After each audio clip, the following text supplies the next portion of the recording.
Chapter 126, Lin Dong asking to become an apprentice. Sitting inside her apartment, Lin Chuxu was holding a newspaper. It was the morning news of Shangcheng, and the largest casino in the city being shut down had already become a hot topic. During this event, core figures behind Westgate were detained for investigation. Reading this, Lin Chuxu knew that Westgate's era had come to an end. She sighed. He really changed. Within a month, Westgate and Northgate were both reduced to lingering on their last breaths. He really is capable. On the side, Lin Gairan pushed up his reading glasses and said, "Yeah, he's a lot better now, but he would sooner or later go pull that Ye family string. Chuxu, that's his choice, so you should just come back to Britain with us." Lin Chuxu bitterly smiled. "Dad, what about this marriage then?" Lin Gairan sighed. "Daughter, Dad knows that you still accepted this marriage despite Su Cheng rejecting it on that night. I brought it up because you were thankful for all that he had done for you over the years. You are my daughter. You think I don't know my daughter enough to know that she's only grateful for what Su Cheng did but doesn't actually love him? Now, you came back to the country with him for 4 years, and you two had been each doing your own thing. If that's going to be the case for the future too, then you should just come home with us and not put yourself in any more risk here." Lin Chuxu didn't say anything, and her eyes rested on a pair of fish kissing inside the water tank. At night, by an open roof bar beside the river, Shen Yao, Su Cheng, and Ran Jing raised their glasses. "Cheers!" Shen Yao happily looked at Su Cheng and said, "You almost scared me to death that day. Thank God I pretended to go to the washroom and then left from the side door. I knew Westgate's people would for sure follow me. Do you think that if they found out I was there to snipe Joseph on purpose, they would send a dozen men after me and violate me?"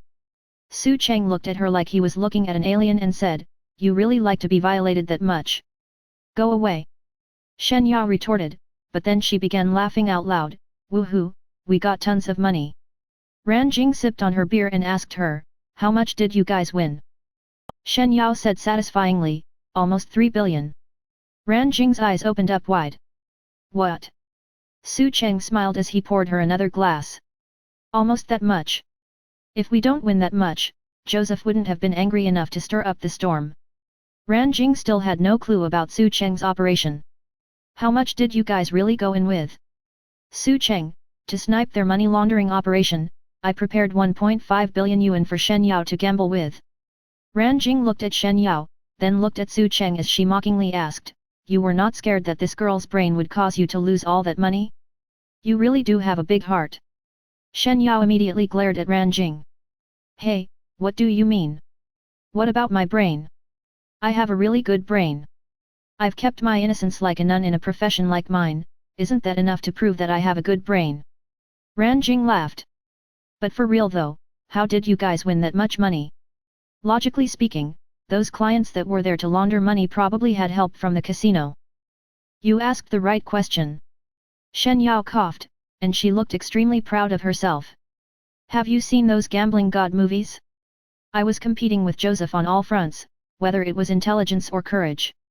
First, I won 600 million from him, and that guy was not convinced, so he tried so hard to get me to stay and play again.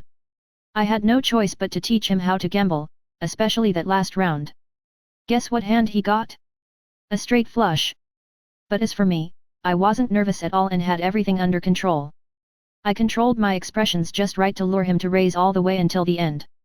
We both put down about 200 million. You weren't there, but the atmosphere was so intense that it was as if whoever loses would jump out of a window. When he showed his hand, it did shock me. But, I taught him an expensive lesson with a slightly bigger hand." Ran Jing looked at Shen Yao, then asked Su Cheng, "Is what she said true?" Su Cheng smiled and nodded.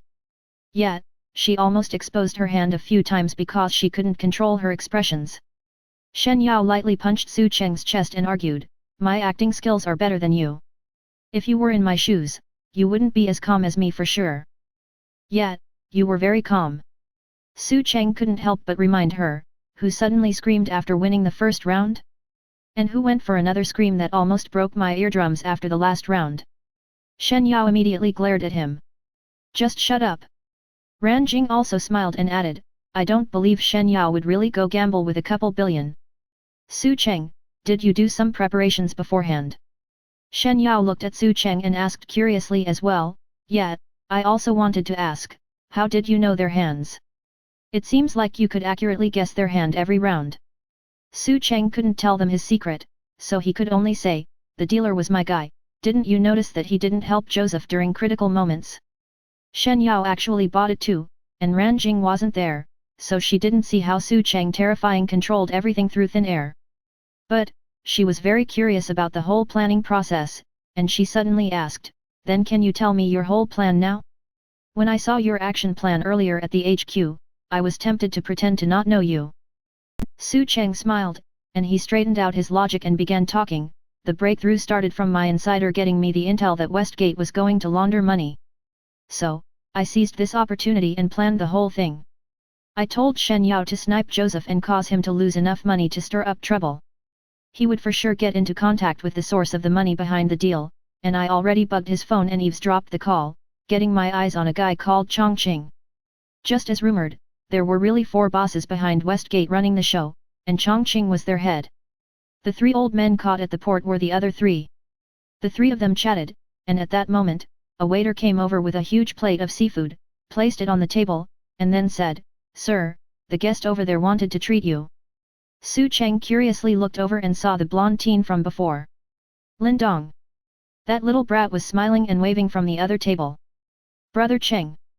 Originally, Su Cheng wanted to decline the free food, but after seeing it was Lin Dong, he no longer held back.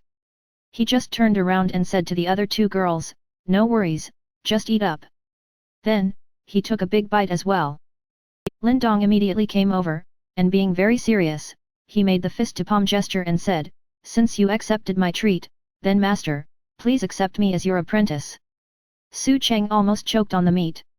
He looked at Lin Dong in surprise, seeing him standing there up straight and being very sincere. What is he trying to do? Shen Yao asked Su Cheng curiously. Lin Dong saw Shen Yao sitting closer to Su Cheng, so he naturally made the assumption that she was Su Cheng's woman and immediately paid his respect to Shen Yao as well, like in the Kung Fu movies, calling in a very serious manner, Master's madam. Poof!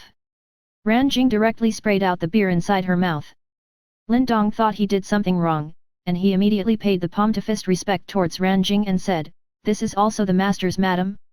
Hee hee, Master is indeed the Master, he really knows his game.